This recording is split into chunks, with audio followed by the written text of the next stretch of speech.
Welcome to Rider Club Radio, the only podcast that you know of that stars two fucking complete idiots talking about shit that literally no one on Earth cares about. I'm Jeff. And I'm Liam. And you know how Jeff can safely say that every week, it's the only podcast that you know of? Is because that's the only reason why anyone would be listening to Rider Club Radio. There's literally no other excuse for you listening to this. But this week, we watched Kamen Rider Ex-Aid episode 30, and we also watched Amazon's episode 16? 18, I think. 18. Fuck, I was doing so well. You were so close. And we also watched the last 5 episodes of Kamen Rider Faiz. Yeah, and I have a lot to say. Yeah, I do too. I figure the other sections of our show are going to be pretty short this week. Yeah, I have a lot to say about Faiz. But Liam, why don't you give us a quick rundown of what happened in Ex-Aid this week? Okay, so Kamen Rider Ex-Aid this week, the main event. So the team all meets up. That is not the main event this week, and you know it. The team sends Emu, they all meet up at the pit, and they're like, what the hell are we going to do about Emu? There's nothing we can do. And Poppy says, look, I found this buried treasure in the back of Genmu headquarters. It's got Mighty Action X, Proto, Double Proto, it's level 0. We should use it. And Snipe says, no. I knew a guy who used a Proto Gashat once, and it made him bleed out of his mouth, so you should never put that on. And Poppy, they all agree. They're like, yeah, let's not do it. Let's put it away. He said it's probably dangerous, don't use it, and everybody was like, fucking danger. I definitely don't fight monsters for a living or anything, so I can't deal with danger. A Kamen Rider's main job is to avoid danger at all costs. True. So Poppy's like, oh, maybe I'll just use it. I'm a bugster, it's fine. My life is disposable. Also true.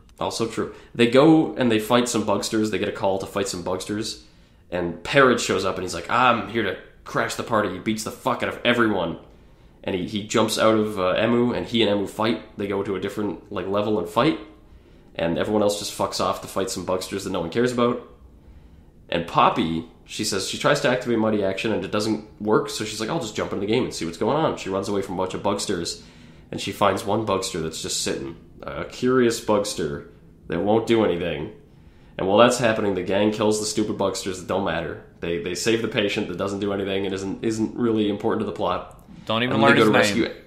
Yep, don't even learn his name. He's just some guy who wears racing pants. Emu gets his dick kicked in by Parrot again, and they go to rescue him. And it doesn't work, but Poppy shows up, and she has Dan Kuroda with her as Kamen Rider Super Genmu level 0. He's like, the stripes on him are gray instead of purple. Yeah, what a shitty explanation you just did. There was no tension or dramaticism to that whatsoever. You were like, Poppy shows up and Dan's there. And it's fucking Dan Kuroda's back. Dan Kuroda's back. I mean, he's everybody... Clap your hands, everybody. And everybody clap your hands. Can I tell you a secret, Jeff? What is your secret? I knew Dan Kuroda was going to come back. Yes, so did I. That's why I'm not all fanfare about it. It should still be exciting. He's back in the show. It's exciting that he's back in the story. So she shows up and she's got Genmu level 0 with her. And Dan, he has an ability, he can inhibit bugster abilities. He can stop certain abilities from activating. So Parrot can't jump back into Emu and control him. So Parrot says, fuck this, he teleports away. And Dan, the whole gang, including Dan, goes back to the pit. And they're like, Dan, what are we going to do with you? And Dan's like, yeah, I'm the best, I'm invincible. It turns out he was a bugster in Mighty Action X, Proto, whatever the fuck it is. And Poppy awoke him by giving him the gamer driver. And he pops open and he's like, oh shit, I did it. He copied himself as a bugster into a game, which is we kind of predicted that he we called that his personality. Yeah. So he's a bugster now. He's a Mighty Action X bugster. And he's also stuck inside the Buggle visor. Yeah, Poppy can put him inside the Buggle driver if she wants, or /bug visor, whatever you want to call it. And that's the episode. So Jeff, what did you think of Kamen Rider Ex-Aid episode 30? I feel like the reveal that it was Dan was almost as flat as the one you gave, actually. Where they're just like, oh my god, is that Dan? No, it's not Dan, it's somebody else, right? And then Poppy steps out and she's like, hey, it's Dan. It's Dan. You got it. I loved the scene where she awakens the bugster. When she puts the gamer driver on, it turns into Dan, but his personality's not there. He's just saying, I am invincible, or I am immortal, over and over again. I am immortal. and then she puts the gashad in, and he sort of wakes up and is like, "Oh fuck, it worked! Holy shit, this is the best day of my life!" Like that's like I am actually immortal. I loved that scene. Yeah, that was great. But yeah, the actual reveal of Dan Kuroda coming back was a little flat. Yeah, otherwise, the episode, I liked this episode quite a bit, actually. There was a lot of background character moments throughout this episode with Emu and Parrot. Like, the focus of the episode didn't even seem to be on them and their fight, which was a little strange. Yeah, they were kind of the aside to Poppy and the rest of them. Yeah, but their interactions are gold. Yeah. And seeing, like, Parrot having this actual reason behind the way he acts, that he was created to play video games with Emu, is shining through like fucking gold now. He's so happy that Emu will take him seriously and actually fight him for real now. And my favorite line in the whole episode... My favorite line in the episode isn't from Dan, actually. It's from Parrot. Who Dan's like, hey, you can't go inside Emu anymore. I've cut you off. And Parrot just looks so fucking pissed off. And you think he's going to be like, this isn't the end or whatever. And he just goes, how boring. And leaves. That's a shitty video game you're making there, Dan. This is a terrible game. I'm going to fucking go on IGN right now and rate this shit. There's a cool scene when Emu's fighting Parrot, and they're both level 99, and Parrot still kicks Emu's ass, and Emu's like, why is he beating me so bad? And Parrot's like, the reason you're good at video games is me. Yeah, you can't beat the original M. I'm the guy, yeah. Which you're not is the fucking amazing. guy. That's a really great scene. Makes perfect sense. As for... Yeah, it's weird for a Kamen Rider series to have two evenly matched characters and one just keeps kicking the shit out of the other and a legitimate reason is given. Yeah. It's always like, you just don't believe in yourself enough. You haven't found your resolve yet. You need to listen to the sound of your Kokoro. I'm unsure of myself because, I don't know, something happened. I'm unsure of myself because I keep getting my ass kicked by this guy I'm supposed to be on the same level with. That'd make me unsure of myself, that's for sure. It's not the only thing that makes you unsure of yourself. Oh. It's a little thing called impotence. Hey, we're not supposed to talk about personal things on this podcast. I thought we agreed. Yeah, this episode was pretty good, though. I liked it. I will say that the stuff that wasn't that scene was kind of weak. Like, Dan coming back was great. Yeah. I didn't like the side story with the Bugsters. It felt like it was pointless. It was pointless. It was just to Racing split Man, them up. Yeah, Racing Man, whose name I don't remember, is in this. I don't think they level. even said his name, did they? They say his name once, because fucking Spencer's Gifts defeats him off screen. And she's like, yeah, that racing guy was fucking easy. And she has this Gasha trophy. Oh, yeah. But I don't remember what I thought you meant, like, the patient. No, there's the Racing Bugster, sorry. I assume that's why they're here, is because Spencer's Gifts has to beat them. I guess. So she can, like, beat Kamen Rider Chronicle. But I wish they would just, like, have an episode about that. That'd be nice to just have an episode about her beating a Bugster. Yeah, that would be nice. But no, it's just a kind of shoved excuse off the side. to get them to, like, split up. Like, Emma's like, I don't want your help because, you know, it's too dangerous. I'm gonna go fight. This is something I have to do on my own. Mm-hmm. And so everybody can be off doing their own thing and then suddenly be like, well, wait a minute. Why the fuck did we listen to him when he said that? What possible excuse could we have for not helping him? It's like, they're like, we'll come with you. And Emma's like, no, Nico and Snipe, you gotta beat Kamen Rider Chronicle. And they, like, of course, normal human beings are like, we can beat Kamen Rider Chronicle fucking tomorrow, Emma. We can do it whenever we want. We'll come with you now. No, you have to go home and get the beat fuck Super Mario Brothers 3. I have to go do this knife fight, but you have to beat Super Mario Brothers 3. And Poppy's like, I'll come with you. I mean, I'll do it.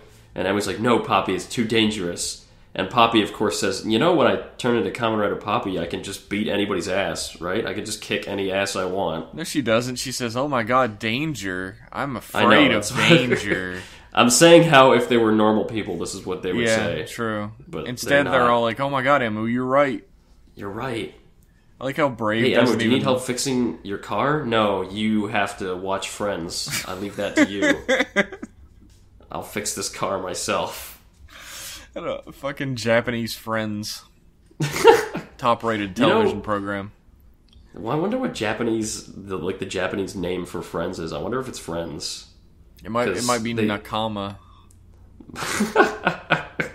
I know Seinfeld has a different name in Japan, but does it actually have a different name, or is it just? Are you thinking of the episode where they start playing that show with Jerry on it in Japan?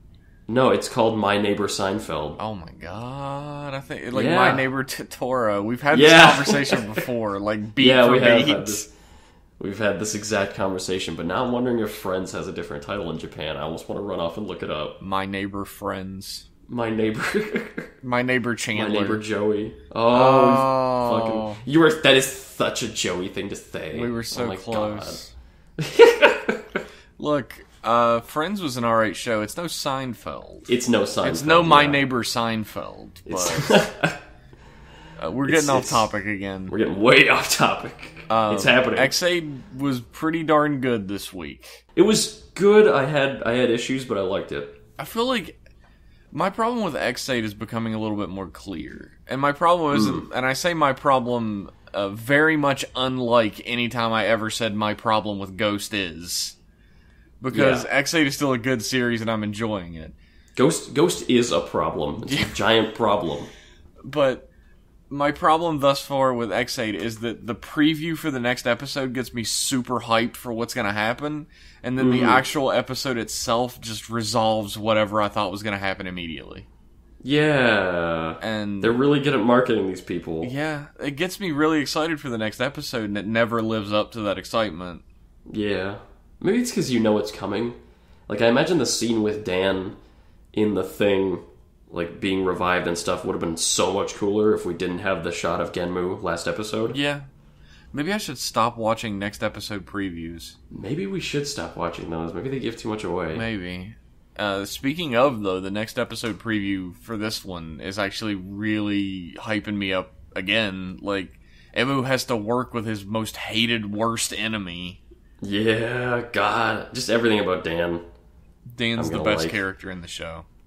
Let's make a pact now. Let's try this next week. Just for next week, let's not watch the next episode preview, and we'll see if the next episode has like a different impact. Okay. Okay, so next time you watch Ex-Aid, skip that preview. You at home, do the same. You don't have to. Yes, you do. Jeff, you have to. No, everyone does. Everyone has to? Everyone on Earth. We'll come to your house and beat up your dog if you don't do it. If there is one Hiroshi in Japan who fucking watches that next episode preview, I'm going to obliterate everyone on Earth. Jesus Christ. I'm taking this shit serious. You gonna call the Helheim fruits and fucking strangle the Earth? You know it. Jesus Christ. Me and the Helheim fruits, which are apparently sentient, are fucking tight, so... You gonna call the Helheim fruits. The Helheim fruits are my Nakama. Yeah. They're your my neighbor friends. Fuck off. I hear there's some news out there today. There's one news. Oh boy. It's they released these summer movie teaser trailers for Ex-Aid and for Bad Show, Q Ranger. Oh, and everybody's saying Q Ranger's good. I heard every time I drop a Sentai show, it happened with Tokyuger too, where I'm like, yeah, I watched up to X episode and then stopped. And they're like, oh yeah, well at X episode +1, it gets amazing. I don't know if I buy it. I don't know. Friend of the show Max likes Q Ranger a lot. And Max tends to have fairly good taste. Yeah, I do trust Max. I trust him. Although he said the same thing about Tokyuger, so... I heard from other places, too, that Tokyuger has a good ending. Yeah. I mean, I didn't watch it either, but I hear that. And I mean, I just don't...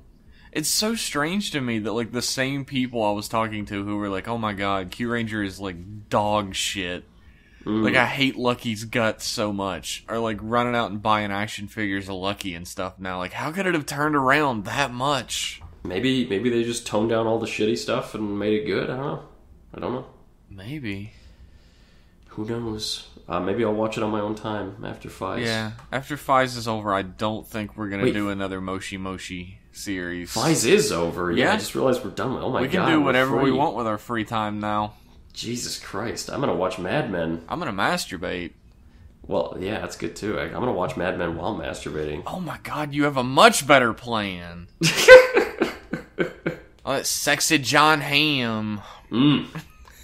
Okay, so this... Jesus, we got way off again. Talking about John Hamm, it happens every time.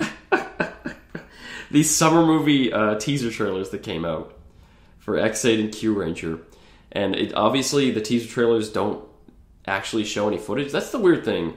Teaser trailers for these superhero shows, like the movies out of these superhero shows, never actually have footage. Like, usually in a teaser trailer, you'd expect some footage, like a little clip. But they never have footage. It's always, with the Q Ranger, it was just shots from the show with some dialogue. And with the Ex-Aid one, it's kind of funny. The Q Ranger one is like, it's gonna be a sick movie. Ex-Aid one, it's like quiet, no music. And you hear like Snipe like, no, Ex-Aid, don't do it. And the hero's like, he's gonna do it. He's gonna fucking kill himself or do something really serious. What? I don't know. They're talking very seriously about something Ex-Aid's gonna do that they don't want him to do. He's gonna do it. He's gonna fucking kick that puppy. Don't do it, Ex-Aid. Again, there's no footage. It's all just voice clips. It seems that Q Ranger's movie is gonna be very fun, and Ex-Aid's movie is gonna be very serious and very dark. So look forward to that. You can check that out in the blog post. It's really not much. I just told you the whole experience, but there's not much to see. But you can check it out. Speak Japanese, I bet it's better. I bet it's probably better than whatever. It probably tells you actual things from the movie in the dialogue. It tells you that Ex-Aid's going to do a thing that no one wants him to do. Don't do it, intern. He's going to watch a Ghost. He's gonna. Ex-Aid's like, I got the summer off. I'm going to watch a Kamen Rider show. This Ghost one looks okay. I'm getting so lazy. I just fucking go back to Ghost jokes. Just whenever you don't know what to say, just take a pot shot at Ghost. It's a safe bet. I really gotta stop. That was so long ago now. We're 30 episodes into the next series. Ghost deserves every bad thing that's said about it. It's the worst Kamen Rider show I've ever seen. Yeah. Which is worse than Faiz. Yeah, it's telling considering we just finished Faiz. Oh, it's way worse than Faiz. It is worse than Faiz. Although, somebody did bring up, like, what if you were watching Faiz as it came out, and you were watching it week to week. Yeah, holy fuck. That might be way worse. Oh my god. Speaking of Faiz, that's it for news. That's the only news thing out. Yeah, let's go into Moshi Moshi Faiz for the very last time. Moshi Faiz. This week on Faiz, Liam discovers why everyone hates Faiz. Yeah, this week on Faiz, who the fuck even wrote this? Okay, I'm gonna. This is not a joke, ladies and gentlemen. This is not a joke. When Faiz first started, I defended it like it was my own grandmother. I'd like to formally apologize to everybody who said Faiz is bad, and I said, no, you're too harsh on it. I want to put out a sincere, serious apology. Liam, you're right.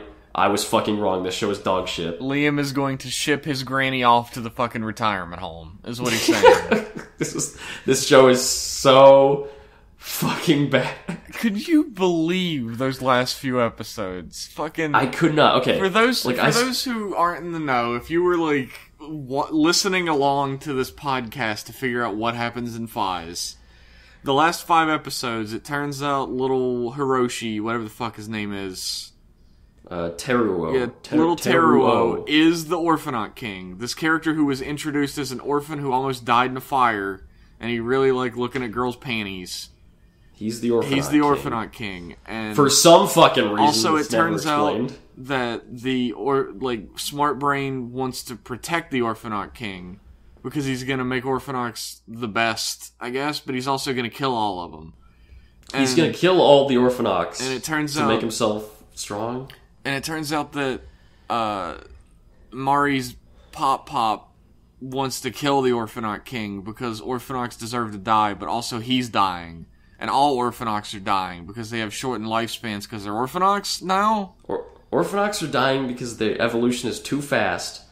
They're gonna die soon, except for Faiz, who apparently survives like into 2015 at least, because of that stupid Wars movie. And then Kusaka's like, I'm gonna kill all Orphanauts, and that means you, Dad, you fucker, I hate your fucking guts. And then his dad's like, oh, actually, I'm already dead. And he's like, no, I love you, no, come back. Kiba becomes full-blown evil and wants all of humanity to be destroyed. He gets a fucking smoke top hat and a big curly mustache, and he starts tying girls to train tracks. Kiba fucking sucks in these episodes. He's fucking... How do you go from being the nicest guy? And I get it, right? His friend got murdered, right? And that's real... That'll fuck a guy up. But it was like turning a switch on this dude. There was no progression. Kiba's a character that's so wasted in this show. He's a man torn between two worlds. He's done a horrible thing in the past, and he's trying to atone for it. He's really interesting. And they could not have fucked him up worse than in these last 5 episodes. Holy shit. So the kid's the Orphanot King. Yeah, the kid's the Orphanot King. Half the cast is trying to protect him, and half the cast is trying to kill him. And Faiz doesn't know. The Orphanot King is a grasshopper, which I thought was cool. That's cool. The one good detail. It's the one good detail. The kid... Kiba becomes president of Smart Brain and then starts murdering people left, right, and center. Yeah, he is a murder man now. He kills Kusaka. The president man, the previous president, gets eaten by the king. The king eats Kitazaki. The king makes... fucking dude run away. The guy with the whip. What the fuck was his name? Hojo. Hojo runs away. It's not his name at all. It's just what we call him. It's Takuma, that's it. But that's too close to Takumi, so let's call him Hojo. He runs away and becomes a construction worker. The most egregious fucking thing in this show is... Okay, so it ends in a big fight in a stupid parking garage. The main king of the Orphanox, he's got his power, he's fine. He's like, I'm fucking unkillable. I'm invincible now. You can't kill me. I'm unkillable. That's my super Orphanox power. I'm gonna kill all humans now. Faiz says, fuck you! He uses his final form, he kicks the Orphanox King. And then it does a little time skip. And you're not sure whether Faiz... It's meant to be like ambiguous. It shows all the characters. And then you see Faiz survived, thank God. And then you see the Orphanot King also survived because he's unkillable, thank God. And he's going to come back and kill all of humanity. The end, bye. Good night, everyone. Show over. What? The best part about that as well is the final confrontation. The crescendo of the entire series. The fucking apex of drama in the series. Will our heroes save the day? The final fight scene. Takumi pushes the Orphanot King. He pushes him. And then he kicks him. And then boom, the end. That's it. It's the whole fucking fight. That is the worst. That is the worst. The worst and then ending. It just cuts ahead and everybody's fucking smiling and happy. Everybody's just having a wonderful life. This ending is similar. I don't want to give it away, but this ending is similar to another Inoue show. Except that show has closure and things get resolved and it feels like the end. If I was a little Hiroshi who didn't know shit and I was watching this week by week, I would think that there would be a sequel series coming next. Like, it's clearly not over. All the villains are still alive, and they're still gonna fuck up the whole world. You know what's funny about that? What? Is that they had an opportunity. They had Faiz's actor back. Yeah. When they were doing Heisei vs. Showa, they could have brought the Orphanot King back, figured out some sort of resolution for defeating him, maybe with the help of the previous riders or whatever. Have him come back and be like, I've been slumbering for 10 years and now I'm ready to fuck shit up, and then Faiz finishes him or something. Like, he figures out a way to, seal him or, remove him from the little boy or something. Yeah. Right? But instead, none of that happens. No, of course not. That'd be too good. That would be good. And it makes me wonder, did they just get to a certain point? Was Inoue writing? He's writing the show, right? Writing in giant quotation marks. He's writing the show with his giant crayon. And somebody comes in and they're like, oh, we only got 10 episodes left. What have you written, Inoue? And he looks over his shoulder and he goes, oh my fucking God, we can't have him eat shit in a toilet as a baby? You have to write something else. And he's like, fucking fine. An unkillable monster shows up and he kicks him. The end. I don't know anything other than toilets and poop and babies. I gotta write something. He kicks the biggest, strongest Orphanox shows up, and he's unkillable. You can't kill him because he's so strong. And then Takumi goes into his final power form, and he kicks him, and it all explodes. He explodes. Okay, so in OA, he's unkillable though. Does it kill him? No, he's unkillable. He just lives. What happens after that? They all live happily ever after. Yeah, nothing happens. It's episode 50. It's so weird because in OA you can pinpoint the exact moment when he becomes a bad writer as like the halfway point through Faiz. Like everything he writes before Faiz is like it's got its flaws, but it's palatable. Like Jetman's cool, Agito's cool, and then at this something happened. At the halfway point, he had a near-death experience or something at the halfway point of Faiz. He got a divorce. Changed his entire life. He what? He got a divorce. You can tell. He must have gotten a divorce or something, and his writing just went completely to shit, and he hasn't written anything good since. What the fuck? Like, how did this make it onto television? Like, why didn't anyone rewrite this? Why didn't anyone why didn't anyone make, like, them stop the Orphanoch King from being made or whatever, right? And then it's a final showdown between Smart Brains, CEO Man, who's come back, who's not dead, and fucking our heroes. Yeah, the final conflict could just be stopping the Orphanoch King from becoming invincible. That would be exciting. Yeah. He doesn't have to be a big, invincible, fucking unkillable monster at the end. Like, I would really love, more than any other Rider show, I would really love to see some behind the scenes on Faiz, just to see, like, how this ending got made. Because it's egregious. Like, it's like Ghosts, and we talk a lot of shit about Ghosts, right? And we just said Ghost is a worse show than Faiz. I'll stand by that. As a whole, it's a worse show than Faiz. Yeah. But Ghost's ending at least has closure. The bad guy loses, and the good guys move on with their lives, and it's the end. Faiz's ending has no closure, no resolution. A couple characters die, and that's it. But, like, the story is clearly not fucking over. You talk about behind-the-scenes stuff with Faiz, and I'm picturing, like, the behind-the-scenes from The Phantom Menace, where, like, Inoue is sitting in the middle of the room, and he's talking about how, like, Guntu Boo Boo is gonna, like, go to Dexter Jetster's fucking... Clagnon Mugufu. And everybody in the room is just so uncomfortable, and they're just, like, exchanging glances, like, he's like, and then the Orphanoch King comes out, and he's undefeatable. And everybody gets hit by him, and then he kicks him, and everybody's like, oh, yes, okay, Inoue, that sounds great. It ends with a rider kick. It's like poetry, it rhymes. You know, every season rhymes with the last one. Hopefully it works. It didn't work.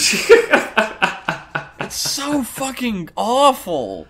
And it's like, even at Faiz's worst before the last five or six episodes, even at the worst before that, I was like, this show sucks, but it's not god-awful or whatever. Except the first few, I felt that way. It's kind of boring, and it forgets its characters, and it starts meandering a lot. It's bad, but boy, we didn't know what bad was until these last five. Like, Holy fuck. The last five are like, if anyone complains about Kabuto going off the rails and likes Faiz, fuck right off. You are so full of shit.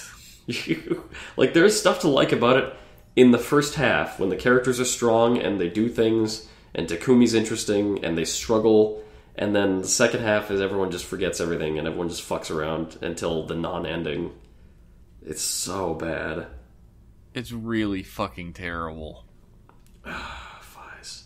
So we're gonna watch fucking Paradise Lost this week. Are we? For the next... Yes, we are. Fuck! We're not quite done. I didn't agree to that shit. Well, I'm making an executive decision. We're watching Paradise Lost. Maybe I'll pull that same move I pulled that one time with Faiz. You better fucking not. Maybe I'll do that. You better fucking not. Those 3 episodes that you skipped turned out to be good, so maybe Paradise Lost will turn out to be amazing. I fucking doubt it. You probably, but you never know. I can't believe you're making me watch more of this, Liam. I thought you had learned your lesson, but I guess... Hey, the movies are usually independent in quality to the show. maybe Paradise Lost is amazing. Your optimism is stupid. There's a shot in Paradise Lost that I know. At least I think it was Paradise Lost. It's a character in what looks like a giant arena, and he's transforming while a huge crowd cheers. And that shot, that single shot, was my inspiration for that Kamen Rider tabletop campaign I ran. Oh, yeah? Where Kamen Riding is like a pro sport. I was like, oh, that's cool. This must be a show where a rider's a pro sport. That's a cool idea. But you were And then it wasn't. wrong. I was like, I'm gonna fucking use that. That would have been a better show, probably. Yeah, I'm still waiting for that show. Maybe someday. I really think, this is completely off topic, but I really think a Kamen Rider series with, like, sports as the main theme would be really sick. Cool. Yeah. And I was talking to some friends of ours about what sport they would be, and I chose basketball for my rider. Basketball is my favorite sport. I like the way you dribble up and down the court. Fuck off. I do like the way you dribble up and down the court. Yeah. So shut up and don't say mean things to me. They call it basketball. Damn straight. So, in conclusion, Faiz You're not gonna pick a sport, bitch? Oh, God, my favorite sport? Curling? That was actually friend of the show Eric's choice was curling, and it would be like mook riders that only have one attack and they have to like slowly make way for it with their weapons through the air. They're like sweeping it. I used to play tennis when I was younger, back in my high school days, so I'll say tennis. I bet you wore the short skirt too. No, I was the Prince of Tennis, actually. Oh, shit, I saw your anime. Yeah, that was me. That was based on my life. Damn. I was actually, I was a Yugi when I was younger. They based an anime on me, too. Oh, yeah, of course. Pokemon. Yeah. Well, the beginning part of the manga of Yu-Gi-Oh! Is based on my life, where he just continually murders people. Like, burning people alive and throwing scorpions at him and shit. He continually murders them in more and more elaborate ways, until finally he just starts playing cards. I read the pre-card part of Yu-Gi-Oh! Like, just recently, like, just this year. There's a scene where Kaiba is so desperate to win that he's like, here's the game. The game is that I have 3 hitmen trying to kill you in this maze, and they all have guns and you don't. There's the game. Fucking try to survive. And Yugi's like, alright. Dude, the first one is my favorite, though, where they play fucking tabletop ice hockey with a with nitroglycerin cap in the ice on a griddle. That's so good. Fuck. Fucking, if you haven't read, just start at the very beginning of the Yu-Gi-Oh! Manga and read it. It's nuts. Like it's totally nuts. Some fucking Yu-Gi-Oh! Player is listening to this like, what the fuck? What are they talking about? Oh, it's a really good manga. It's a really fucking in conclusion, Faiz is fucking terrible. Faiz is fucking... I don't know how you could not stick a landing that, but it's like an Olympic person and they're doing a jump and they're flipping kind of nice in the air and then they start to lose it and then they land on their head and break their neck. That's Faiz. That is the most apt description. I couldn't think of anything better. Fuck up the ending so bad.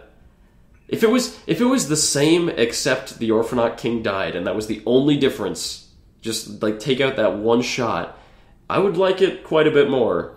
I don't know. But just that one thing of like, he's still alive, fuck off. I don't know, it's so unsatisfying. The fucking final fight being like 2 seconds long.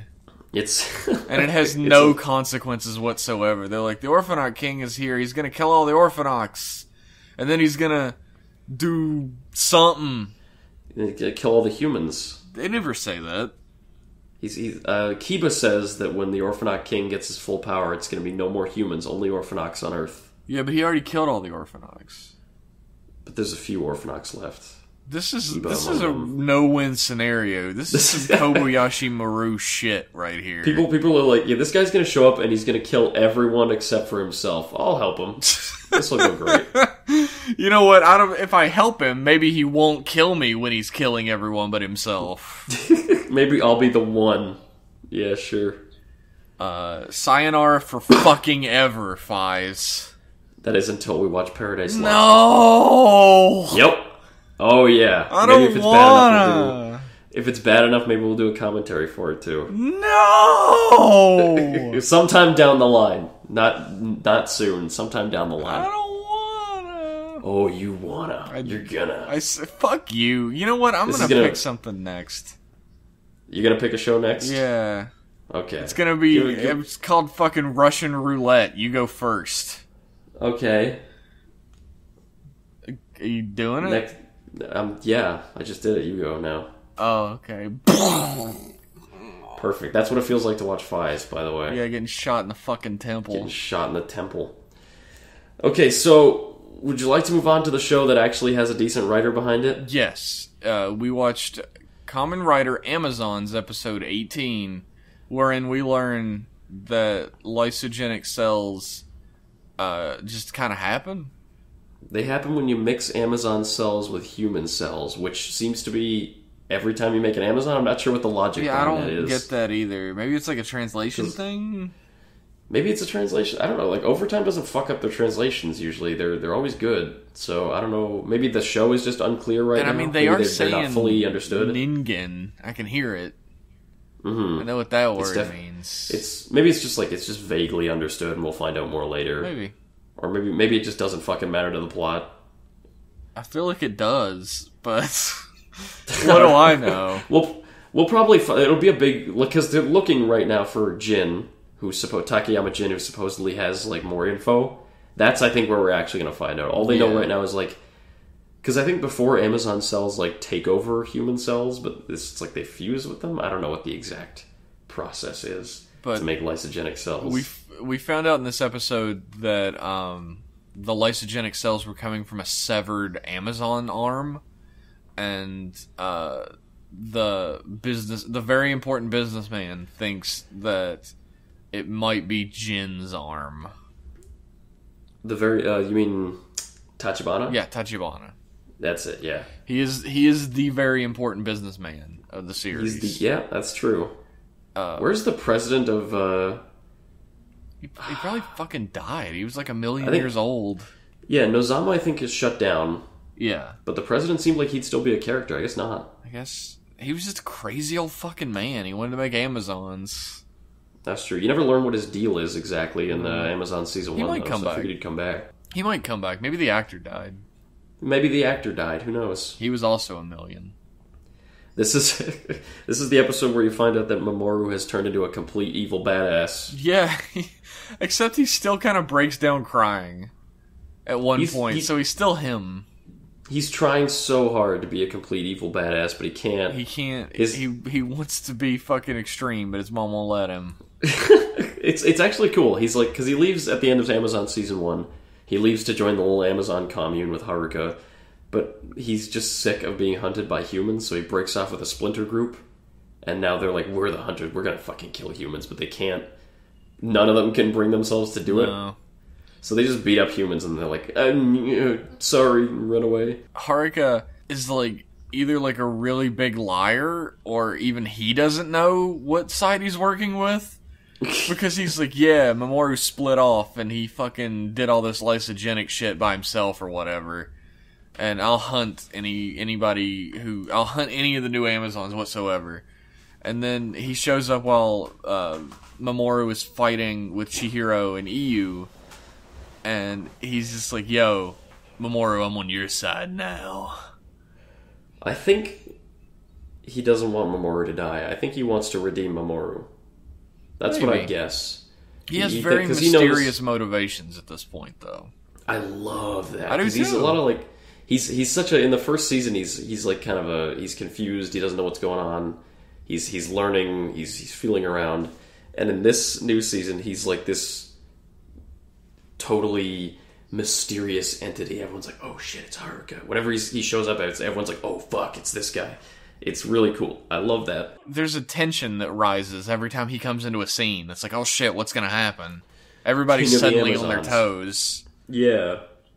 That's and it's conveyed really well.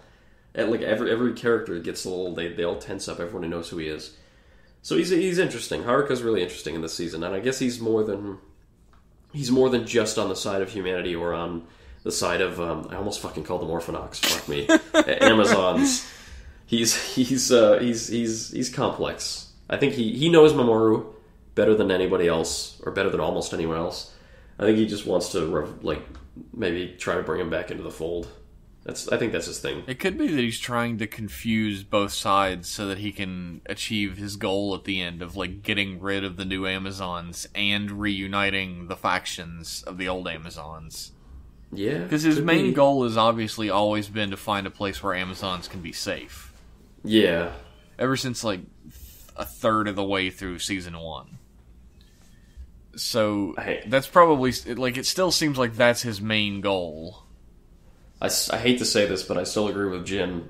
If I was in that position, I would be like, well, I'm gonna just kill every Amazon, I guess. Yeah, it's no matter how nice the Amazons are being, they still can go fucking nuts at the drop of a hat and murder and eat everyone around them. Yeah. This is an episode, I forget, the nutsest thing in this episode that the episode kind of glosses over is the kill squad shoots a normal person. Yeah. In this episode. I guess that probably happens a lot. I hope that's followed up on and expanded upon, because that was really interesting. They bust into a house, they have an Amazon sensing dog, and they bust into a house where a girl lives with her boyfriend, and the boyfriend is an Amazon, but the girl isn't, so they just open fire and kill the girl, and they're like, oh, fuck, she was a human, Jesus, that's embarrassing, and then the boyfriend loses it. Although to be fair, the entire kill squad gets murdered, so no one will know it happens. But I'm hoping there's a scene later where Tachibana gets a report or something hey, your men killed a human while searching for an Amazon. There's going to be consequences. You got to deal with this. And knowing Yasuko Kobayashi Maru, we might actually get something cool out of that. She's a good writer. She knows what she's doing. So I hope that's touched on as well. That actually fucking got me a little bit when it happened. I was like, oh fucking shit, they just killed a human. just shot her right in the back. She didn't even turn into a game over. Maybe that's says something about us as an audience that innocent Amazons are murdered all the time, and we're like, oh well, Amazons. I don't know, remember the scene in season 1 where they all get fucking melted by the drones? That was brutal. That was fucking all the restaurant Amazons, and they're like, oh god, they're not cackling, they're like, oh god, please, it hurts so bad. They're just getting melted by these drones. Oh, that was fucking brutal. Yeah, it was. You're right. Amazons is a fucking brutal show. I felt really bad for those people too. Yeah. But that lady fucking murdered a woman and took her head home, so... I mean... She's not innocent, really, but... Well, you know what? It's still they shot a human. I hope that's touched upon at least. Chihiro is really stupid.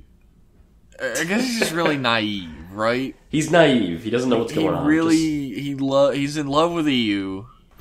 And Iyu's a corpse, and he does not want to accept that. I love that about him. He's like, I'm a cannibal, but I'm not a necrophiliac.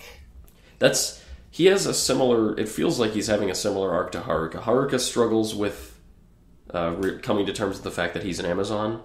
And Chihiro, I think, is going to struggle with the fact that Iyu is unobtainable. I think that's going to be his struggle that he's going to have to just deal with. And Haruka seems to have some sort of a thing about letting Iyu rest in peace, which I hope is expanded upon a little bit more, because if it's literally just the dead should stay dead, that's not a great motivation. I'm hoping it's more it's more like he was friends with her father and her, and he saw her grow up a little bit maybe, and maybe that's why. I'm sure he'll have a reason. We'll see it later. Because he has some sort of a vague connection. Yeah, it's too early to pass judgment yet. Yeah, I'm not passing judgment. The show hasn't finished telling it, yeah. If I say I hope they do something, I'm not passing judgment on what they've done already, everyone listening to this podcast. I get you.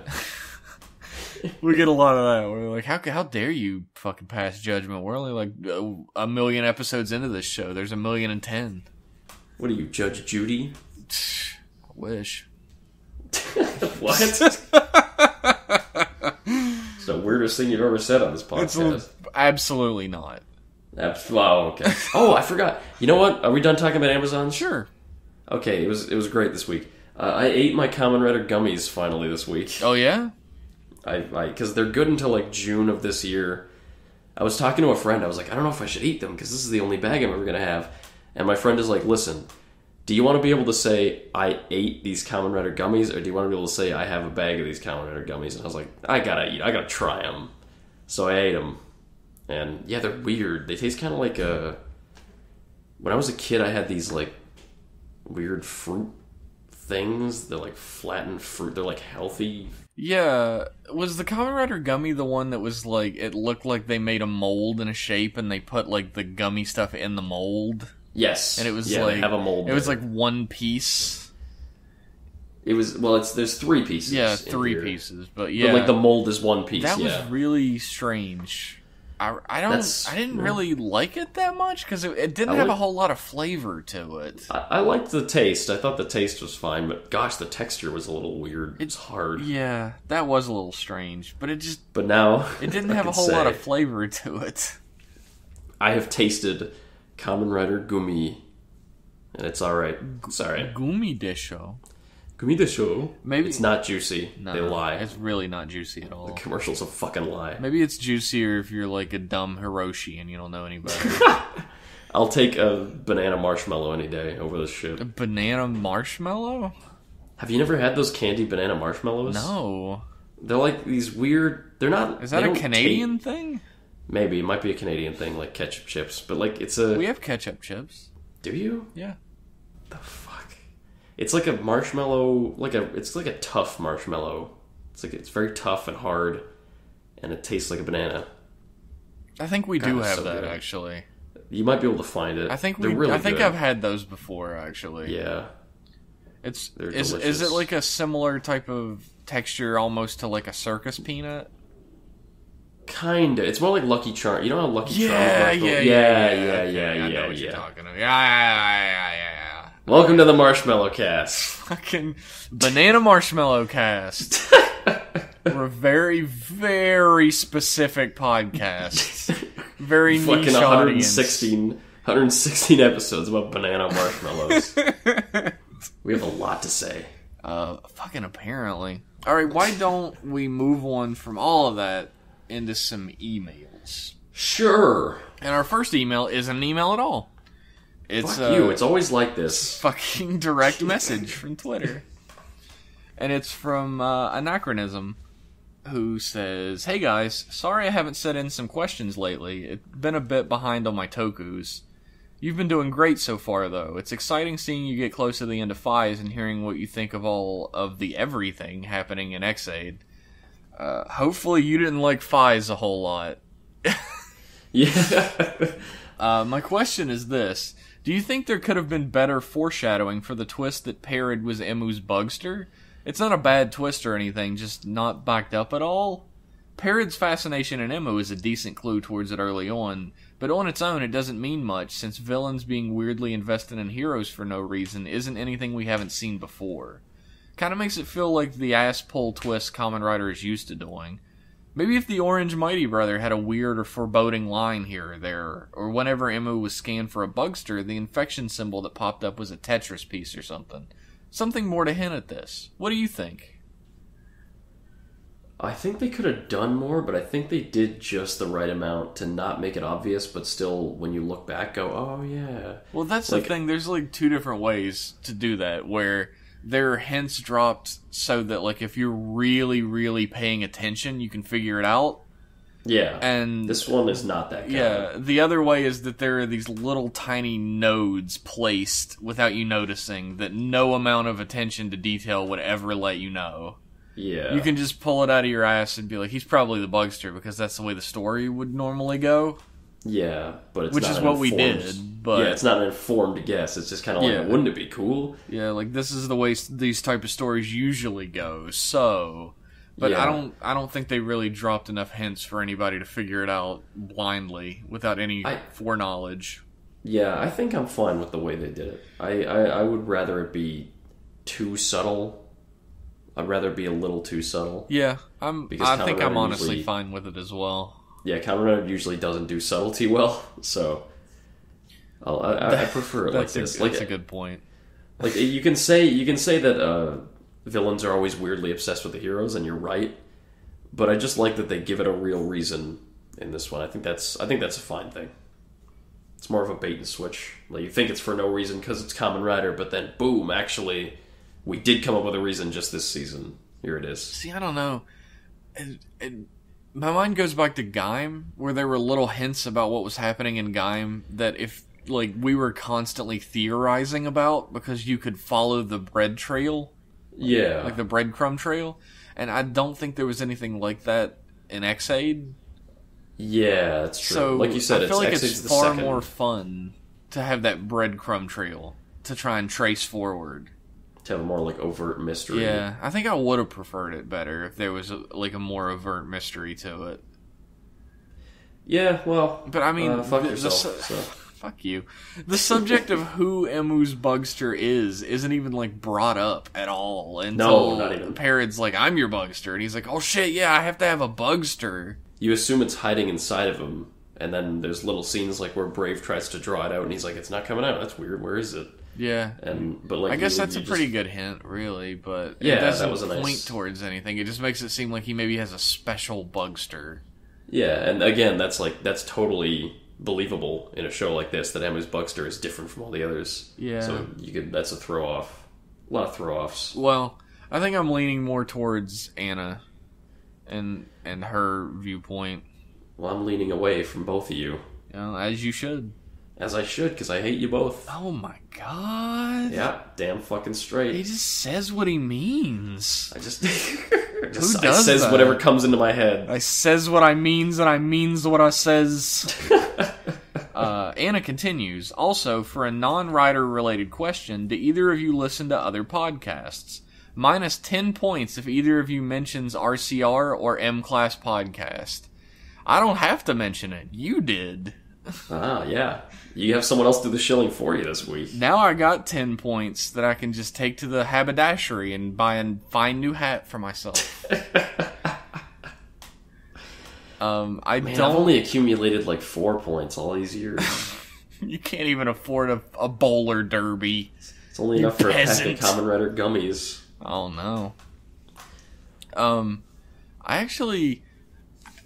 It's really strange that I don't listen to any podcasts anymore. And I'm on 2 of them, and I'm like gonna be a guest on like 2 others. My roommate keeps telling me about a podcast called Shit Town that I really want to listen to. It sounds super cool. It sounds terrible. It sounds like exactly what you love. It's apparently like a mystery. Like a guy goes down after hearing some weird stuff to this crappy little town, this shitty town, and discovers a crazy mystery. And it's real. Apparently it's all real. It's just the guy documenting the shit he found there. Huh. Apparently it's really interesting. Maybe I'll check that out. A guy I work with is constantly telling me about My Brother, and Me. Never heard of it. And a podcast they do called Adventure Zone. I think it's called Adventure Zone, but it's like a Dungeons and Dragons podcast where like they're 3 brothers, and their father plays Dungeons and Dragons with them. Yeah. And the thing that I learned about these 3 brothers is that they're all from the town I used to live in. Oh. And still to this day, their father does the news update on the radio every day. That's cool. And their father is not a Dungeons and Dragons type of guy. I can tell from his fucking news updates. Yeah. But he's constantly telling me about how good that is, and I've meant to check it out, but I don't know. I always told myself if I ever found myself without a D&D group, I'd probably try one of those podcasts, but I haven't. Yeah, I do not have a D&D group, so yeah. I'm fucked. You're boned for sure. I used to listen to fantasy fiction. Oh, I want to listen to fantasy fiction. It sounds hilarious. Fantasy fiction ended like a year ago. I know. I love bad fantasy, though. I used to read when I was in middle school, Drizzt Do'Urden books. Oh my god. So, like, the epitome of, like, cheesy I read cliche. the first and the second one. I read the first one when I was fairly young, and I was like, wow, this is cool. Yeah. And then I read the second one, like, years later, and I was like, oh my god. I devoured them all in middle school, and I loved them. That's why you love edgelords. It was Drizzt. That's the seed. They're not great, but they're a fun read. Yeah, if no one has listened to fantasy fiction, there's like 80 some episodes of it. I highly recommend it. It's literally two dudes who tell each other the worst, most ridiculous, most filthy fantasy stories they could possibly come up with every week. Yeah, I've actually never listened to any other... I don't think I've ever sat down for even one episode of any other podcast ever. Jesus. That's nuts. Why do we do a podcast? Neither of us listen to anything. Oh, no, that's not true. I used to listen to the Best Friend cast, the two Best Friend guys did. I used to listen to that weekly. I didn't even listen to that. It's like 4 hours. It's a real commitment each week. 4 hours? Some of them are very long. Jesus, I'm going to have to give up my 10 points or whatever, but M-Class Podcast is ridiculously long, and at least I thought, and the longest episode is 2 hours. Nope. You ain't even close, son. 4? You could watch Seven Samurai in that time. Jesus. I would much rather watch Seven Samurai. What a great film. Alright, what's next? Our next email is also not an email, but a tweet on Twitter. Okay. It's from Cetarex, who says, at Rider Club Radio, can you guys talk about the Amazon Season 2 theme song next episode? I have a feeling Liam loves it due to his bad opinions disease. Well, Liam? Yeah, you're pausing like you're waiting for me to give my bad opinion. I don't love it. Yeah, I also don't love it. It's fine. It's not as good as the first season. Yeah, I liked the first season. I wouldn't say I loved it, but I liked it a good deal. Yeah, I like Armor Zone. Yeah. But I don't even know what this new one's called. It's okay. It's okay. I actually have tuned it out at this point. I don't even hear it anymore. It took a second for me to remember what it sounded like. I was like, what do I think about this? And then I was like, wait, oh yeah, that's what it is. Yeah, it's just a normal song. I can't say I have any strong feelings about it. It's not sung particularly well. It's no Justifies, that's for sure. Here's a testament to Justifies. I didn't skip the opening of Faiz for any episode. Yeah, Justifies is the sickest, tightest shit. And I can't say that I remember not skipping the opening at least once for a ton of other series that I've watched. Yeah. Especially when I was, like, strapped for time, but I didn't watching Faiz, so... Yeah, it's up there with Anything Goes and other shit. It's pretty high praise. I skipped Anything Goes songs. Quite often. Anything Goes is really good, though. It's alright. But yeah, Amazon Season 2, it's aight. It's aight. Yeah, it hasn't grabbed me in the same way Season 1 had. The show itself, I mean. The opening is never going to grab me. Yeah. Our next email is an actual email. Alrighty. It's from Just a Paradox, who says... Hello, Club of Radio Riders. I've been gone listening to all your podcasts and watching the episodes with them, and dear God. So now on to a different topic. Have you guys noticed how much Dan favored Parrot? Parrot just wanted to play, but Dan gave him 2 level 50 games. Graphite, who had a good motive, got Dan's Gashicon. I think that speaks a lot of words. It's because Parrot is the main villain and Graphite's not. True. Graphite also got his ass fucking obliterated real early, so I think Dan chose correct. Yeah, although Dan bet on the right horse there. Although Parrot did murder Dan, so... Well, perhaps you know what? Not. Dan... I don't know, we'll see. We'll see if... Maybe Dan bet on the wrong horse, because now he's fighting the guy. Also, about what's your favorite rider catchphrase question. All my favorites are from Drive, especially Proto Drives. I don't have to say my name to those I destroy. Which is pretty fucking cool. Yeah. Liam, you are over here being like a fucking edgelord. Like, I'm just picturing you with your arms crossed, facing away from us, just looking back over your shoulder like, No one can beat me. What a dickhole. Now for some questions. If you could turn any Genmu Corporation game, including the Rider Gashat ones, into an actual game, what would be the story to said game, and how would you add the proto version? For example, if I made Bang Bang Shooting a game, I would have Proto Snipe be like an anti-hero, like Proto Man from Mega Man. Keep up the good work. See ya. The story of Mighty Action X would be that the princess got kidnapped. Oh my god, you're breaking new ground. Mighty Action X seems like one of those games that would have so little story. Yeah. That would just be like a couple lines of dialogue at the beginning, like, hey, Salty the magician has kidnapped the president, and then that's it. That's the whole story. And the rest is just you exploring 8 colorful levels. Are you a bad enough dude to rescue the president from Salty? The story of Boxo Bike is that you're a bike man and you want to win the bike race, so you beat the shit out of all the other bike men. That's not Jeff. You clearly just stole that from F-Zero. I stole it from Road Rash. Thank you very much. You stole it from every racing game on Earth. Because it's Bike Man. There are no bikes in F-Zero. Oh, my mistake. What a dipshit. You want to be the best, and you will kill for that purpose. The proto version of Boxo Bike in the game is if you cheat, like a dark version of whatever racer you're playing as comes up and just beats the shit out of you and matches your speed at all times. And then jumps out of the game and kicks your ass. Yeah, it beats the shit out of you and then drives away on nothing. No bike. Proto Mighty would be the second last boss. He'd be like the Meta Knight. Yeah. He'd come out and fuck with you all through the game, and then you fight him, and then you fight Salty or whatever. He's the mirror version. Yeah. Mirror match fight. That's Proto Mighty. I think the design of Mighty is really...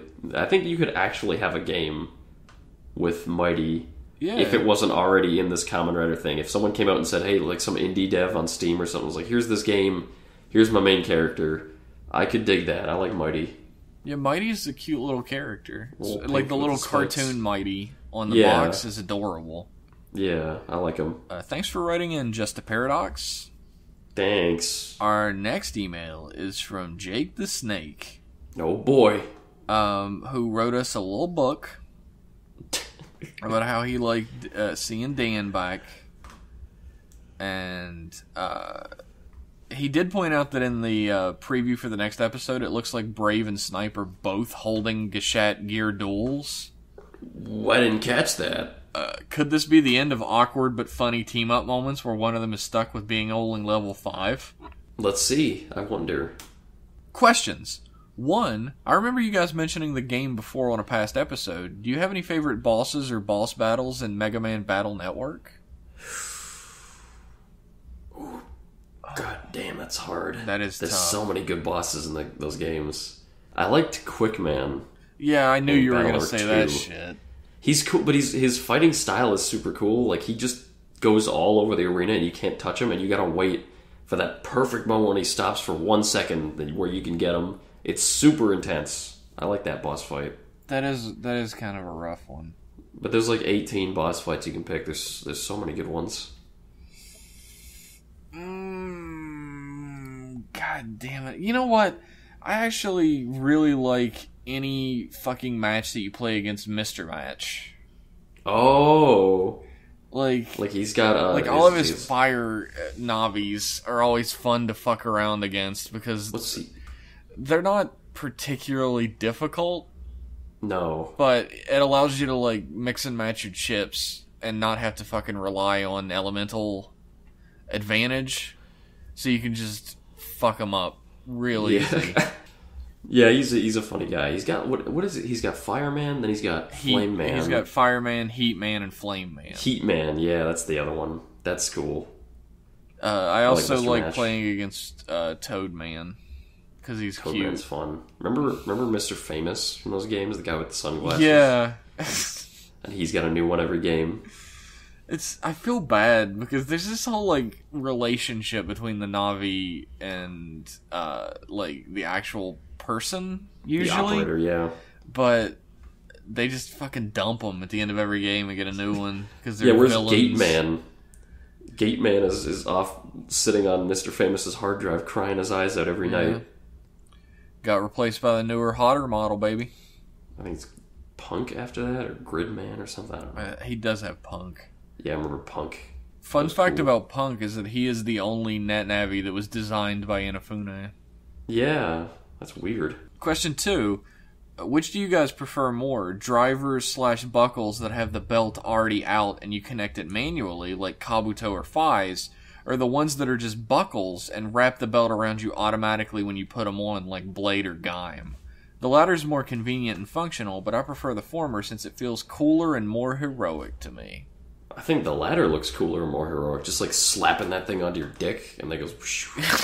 That's like you can be a lot more creative with your posing when you just have the buckle to work with and not the whole belt. I have a real problem with the belt you have to put on yourself because they don't put it on themselves. They just like touch it to their waist and then the camera cuts away and it's on them. Yeah, they put it on so fast you can't even see it. I absolutely hate that. If they actually had to clasp it into place behind them, that would be much better. Yeah, but they don't do that. Fuck that. They do not do that. But no, I like the newer ones, the Deca driver and the Sengoku driver, the ones that just right around you. I like those ones better too. Yeah, the drive driver was kind of neat in that it technically had to be manually buckled in, but he would like whip it around him in such a way that it would go in anyways. That's a neat middle ground. Yeah, that was cool as fuck. Yeah. It's anything that, like, the movement makes sense. Like, they just touch the belt to their waist, and they don't clasp it in the back whatsoever. Yeah. And they're not touching it anymore. It should just fall on the ground in front of them. I noticed... That's a nitpick. That's a nitpick. Past a certain point in Kabuto, nobody actually puts the belt on. The camera just cuts, and it's there right when they need it. I feel like... I remember... It's like episode fucking 10 or something is the last time you actually see someone put a belt on. Every time after that, it just cuts in there. It's there. I feel like the most egregious form of that is the first and the next movies where they just open their jacket and the belt's already there. And you're like, how could you hide that giant thing under there? It's like, in the original series, they would, like, do a pose and the belt would be there when the camera pulled back. Like, I can get that it appears. And it's supposed to appear out of them in the same way Kuga's does. That's where Kuga's got the idea from. But in the first and the next, they're just fucking wearing it.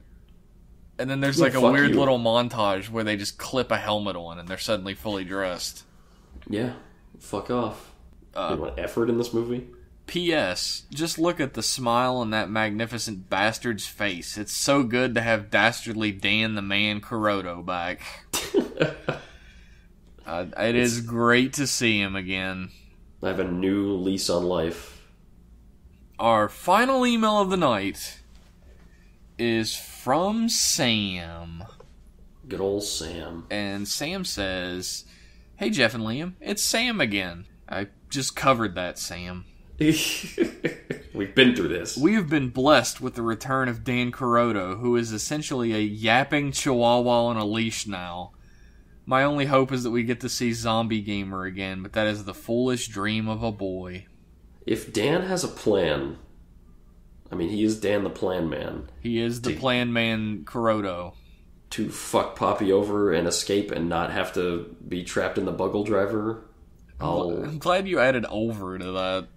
I really thought you were going to say if he has a plan to fuck Poppy. She's going to come back to the pit and the lights are going to be dim. There's going to be flowers and some spaghetti dinner. He'll give her that big award-winning smile of his. It's a 7-course meal and a candle-lit dinner.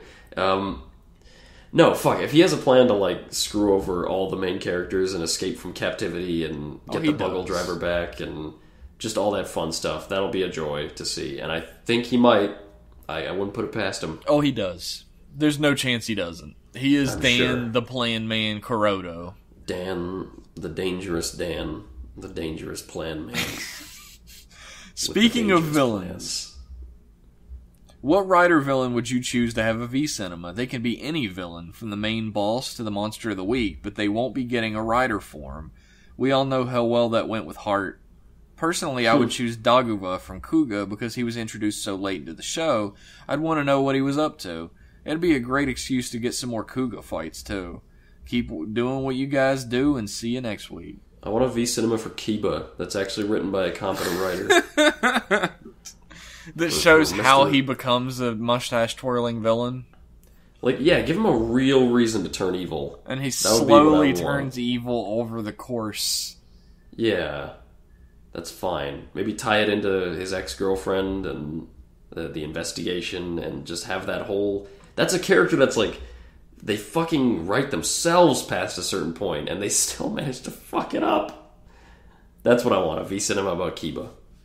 I want a V-Cinema about Mishima? Was that his name? The character that Goro What? plays? In Kabuto? Yeah. Yeah, that's Mishima. I want a V-Cinema about Mishima and his motivations, since it didn't seem like he had any. I don't remember what the fuck he was the B for 2 seconds. Yeah, I want him to be the B in the V-Cinema, Yeah. so I get around your dumb rule that he can't have a rider form. Yeah, fuck you. No, you were absolutely right. The Heart's rider form was fucking atrocious and didn't I need to thought it was exist. okay. I thought Kamen Rider Heart was okay. The Ceterex is right. You got some terrible tastes. Nope. You probably like not Armor Zone too. Who knows? Anyways, what's next? Next is that there are no more emails. But if you at home would like to have your email read on the air of the most popular television series known to man, My Neighbor Seinfeld, you can write in an email to riderclubradio@gmail.com. And Or George Costanza himself will read it on the air. Or you can shoot us a tweet on twitter.com @riderclubradio, and you can follow us too. You can do a lot of things with us. Are pretty good on Twitter. We're great at Twitter. We're pretty good. You could subscribe to us on YouTube. You can you can go to our web zone, which you can go to the Discord, riderclubradio.wordpress.com. The Discord is not the Rider Club Radio Discord anymore. It's just a fucking Kamen Rider Discord, so you can just go there. Really? It's not ours anymore? No, I still own it. It's just, okay. I rebranded it because nobody was talking about our stupid show, so... It's the Rider Club Radio Discord. It's where our fans hang out. We don't have any fans. Our legions of fans. We literally have no one in our whole lives. In our lives and in our fan base. So you know what? We will see you next week to talk about the same shit over and over and over until one of us dies. And then probably even then. It's gonna be Jeff first, I know. I do eat a lot of meat. See you guys next week. See ya. Bye.